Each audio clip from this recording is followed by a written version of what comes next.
Hi, Geminis. I hope you guys are doing awesome. I hope you're having a fantastic May. I'm doing these a little earlier so that way you guys can be ahead of the game rather than too late in the month. So you can be prepared for what's to come, right?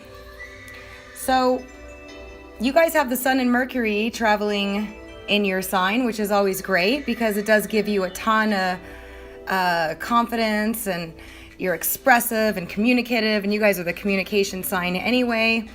And Mercury is your ruler. So while Mercury and the Sun are both in your sign, you tend to be more expressive, communicative. You like to get around, talk to people, socialize, and experience life.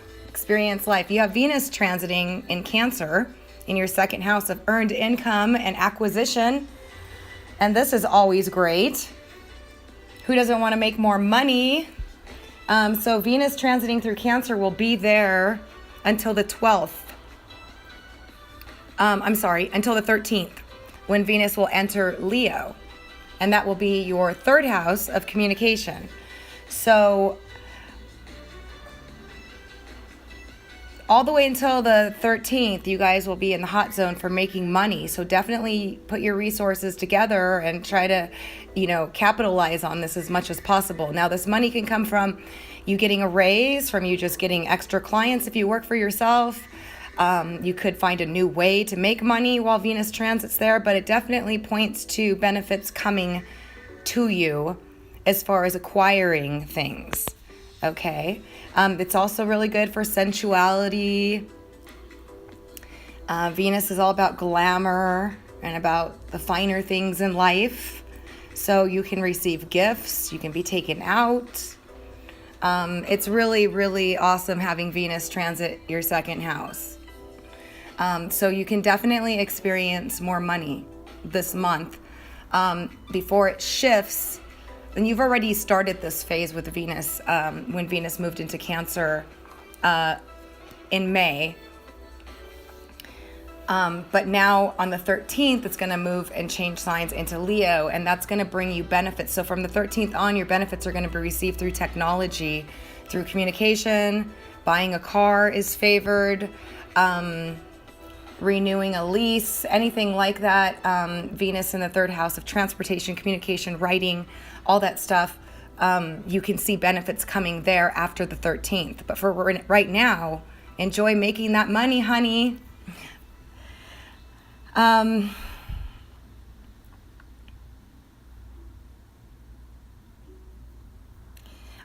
Jupiter is retrograde in your sixth house of health, wellness, fitness, organization, neatness, coworkers.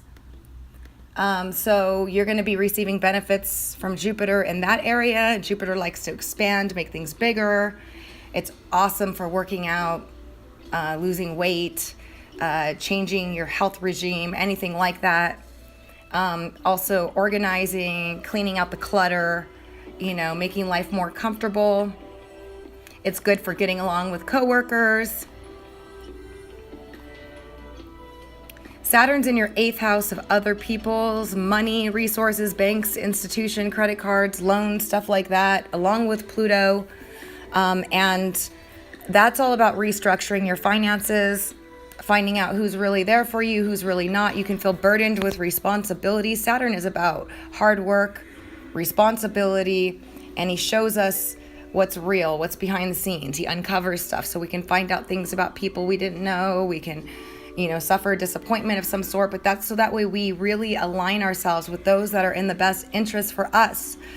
But usually it's a time of buckling down financially, restructuring your finances, getting those things in order, paying off credit card debts, taking care of your taxes. You have to be financially responsible.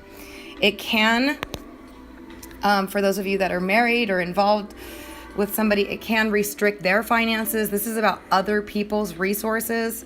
So you have to be very independent during this time, but you can make big steps in your financial situation with Saturn, because Saturn is the great teacher and he does reward us for putting in the hard work. But that's the house in which you might be seeing restrictions, blockages, because Saturn is all about restrictions and blockages, so that way we keep pushing forward no matter what we're coming across. But it tests the relationships with other people too. So you're going to be going through that for a while. Saturn's currently retrograde. He likes to dive a little bit deeper in retrograde motion, so that way you can go back, revisit, uncover things, make solid decisions. Mars is transiting in Aquarius since the 15th of this month, and that's your 9th house of long distance travel, higher learning, expanding your horizons. And this is about all things metaphysical, learning something new, learning a new language, even travel. It's long distance travel, going to other cultures, experiencing other cultures, something different and unique, because Aquarius is a sign of different and unique and out of the box thinking. And so having Mars transit here is going to be a lot of fun, because it's really about you wanting to expand your horizons, learn something new, go back to school, just research, learn, find out more information. You guys love to learn. You guys are so witty, so fast, an intellectual air sign. So having Mars through your sister sign in your 9th house of Jupiter's house of expansion, learning more, expanding, positivity, it's a great place for Mars. So it does look like it's going to be a really good month for you guys. It's going to be very positive. You're going to make more money. You're going to feel good. You're going to explore, expand, try new things. It's going to be a really good, positive month for you guys. Now, we do have a new moon that's going to occur in your sign. So this is about, making changes with how you present yourself to the world, who you are. This could be your image. This is your physical body.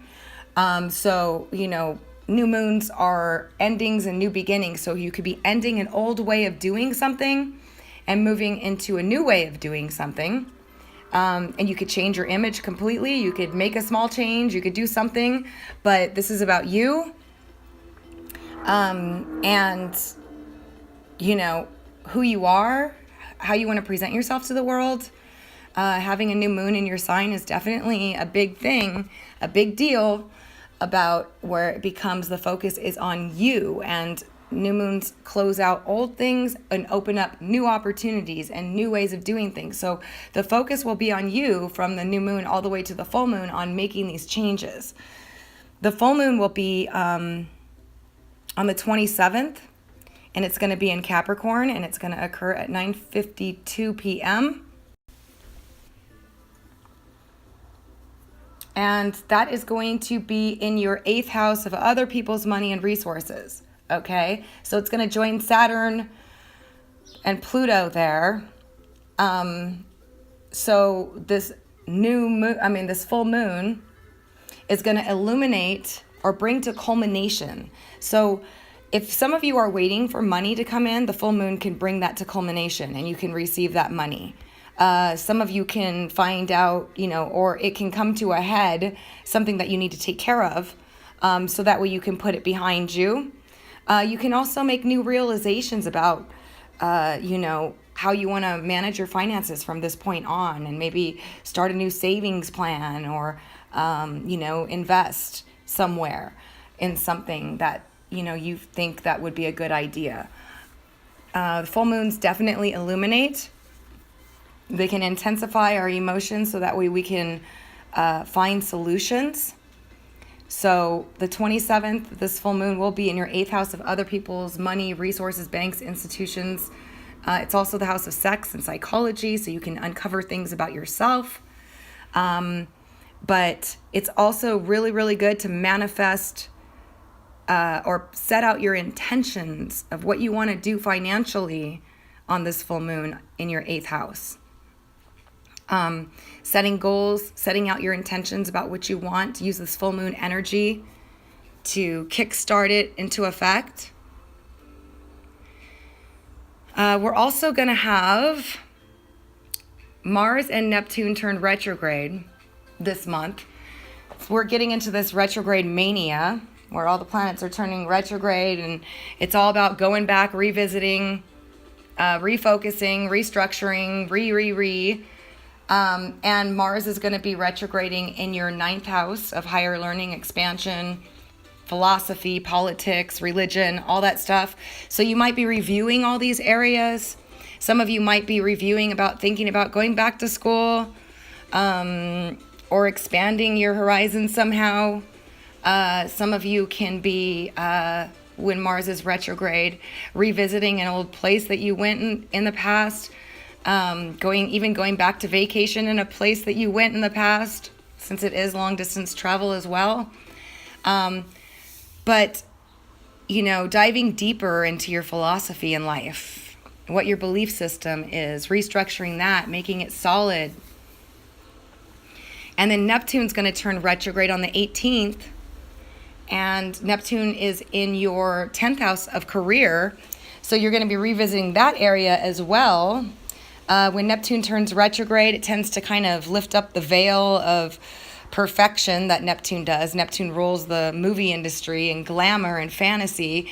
So it does tend to make things, we have higher hopes, higher dreams with Neptune there. So, you can really make some headway in your career because our belief system about what we believe and what we can achieve is all going hand in hand. So when Neptune retrogrades, some of you might be rethinking your place in the world, what you want to do with your life. You may be wanting to get into something more metaphysical, more spiritual, more creative, even in entertainment. You can be revisiting areas like that. Going back over old territory is definitely, with all these retrogrades. We do have Jupiter, Saturn, Pluto. Now we're going to have Mars and Neptune, and later on in the year, we're going to have Venus join in too. So there's going to be a lot of, this year is a major year of transformation because of the 3 times Jupiter sextile Pluto that we've been having. The first one was in January. And then we just had another one, and then we're going to have another one. This is all about transformation. So this year is highly transformative for everyone. And then with all the retrogrades, it's about going back and redoing things and perfecting them and making them work out in our favor. Going back and healing old relationships, going back and, revisiting our finances and changing something, letting go of something, whatever it is to simplify our lives and put us more in line with where it is that we want to be, what it is we want to do. So,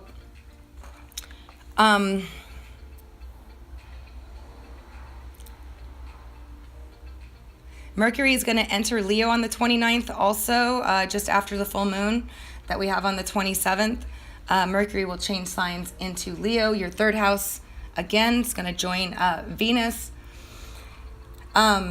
And that's all about communication, getting around town, talking, writing, getting around the neighborhood, buying a new car, buying technology, fixing technology, making your life more efficient as well.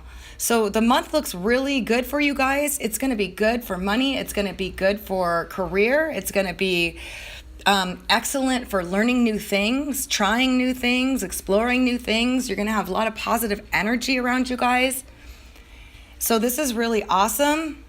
And then the new moon in your sign is all about you and, making changes or letting go of an old way of you and starting a new way of doing things. It's like a fresh start. So it's going to be really good for you guys this month. There's a couple of days where we have a couple of difficult aspects. On the 15th, Venus will oppose Pluto in Capricorn. And this is going to be between your 2nd and your 8th house of other people's money. So, and Venus rules money, and Pluto's about big money. But the opposition can cause some sort of, explosion in this area. It doesn't have to be. It can just make it so that way you're just really focused on how you're going to make money and how you can make more money. And it's definitely not going to come from a lacking standpoint so much, because you do have Venus in your 2nd house bringing you in that money opportunity, helping you with your self-confidence and believing in yourself and increasing your finances. So Just be careful in terms of for those of you that are in a relationship, because Venus opposite Pluto can definitely be an all or nothing type of situation where you get frustrated and you let your partner have it. If there is anything that's bothering you. And the other day is on the 21st, when Venus in Leo will oppose Mars in Aquarius. And this is your 3rd and 9th house. And this is typically can be combative energy. It doesn't have to be, but usually between the opposite sex. So for those of you in a relationship, be careful on this day as well. Venus and Mars are astrological lovers, so it also works as an attraction magnet. Opposites attract.